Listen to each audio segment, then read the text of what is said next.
స్పందన వచ్చి ఒక అంశ విడిపోయి నేను నేను నేను అనుకున్నది అని.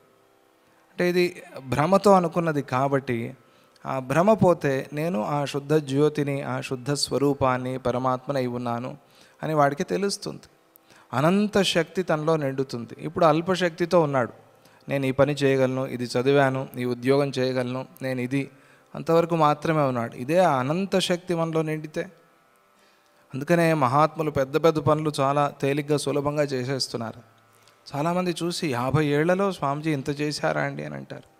ఇది స్వామీజీకి చాలా ఇట్లా చిటికలో అయిపోయే పని. అనంత శక్తి, అది ఆత్మశక్తి. అది అటువంటి శక్తి ఉంటే అది మహాసంకల్పం. అల్ప సంకల్పాలు మహాసంకల్పాలు ఉంటాయి కదా, అది శివ సంకల్పం. అది ఎట్లా వచ్చింది? ఆత్మశక్తితో, అనంత శక్తితో వచ్చింది. ఆత్మశక్తి మరిచిపోయామా మనం ఇంతే. శరీరంతో మనం ఏం నేర్చుకున్నాము, శరీరంతో మనమేం ఉద్యోగం చేస్తాం, అంతవరకే లిమిటెడ్ అయిపోయింది మన శక్తి. కాంపౌండ్ కట్టేసుకుని చాలా అల్పులం అయిపోయాం. మనమే అల్పులం చేసేసుకున్నాం.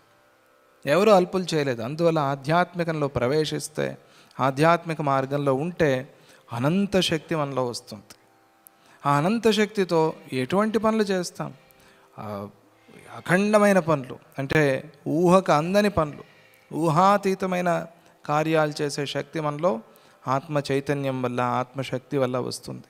భగవద్గీత దాంతోనే ప్రారంభమైంది. క్లైబ్యం మాస్మగమః పార్థ నైతత్వయ్యుపపద్యతే క్షుద్రం హృదయ దౌర్బల్యం త్యక్తోత్తిష్ఠ పరంతప. ఈ హృదయ దౌర్బల్యాన్ని విడిచిపెట్టేసి ఆత్మబలాన్ని తెలుసుకో. నేను దుర్బలుడు అనుకుంటూ ఉన్నాను, ఆత్మబలాన్ని మర్చిపోయావు. ఆ హృదయ దౌర్బల్యాన్ని విడిచిపెట్టి ఆత్మబలాన్ని నీలో నింపుకో. లే, పైకి లే అని ఆ పరమాత్మ ప్రారంభంలో ఉపదేశం చేశాడు కదా భగవద్గీతలో. ఏమిటి దాని అర్థం? దాని అర్థం ఇదే, ఆత్మబలాన్ని తెలుసుకో అనటమే అర్థం.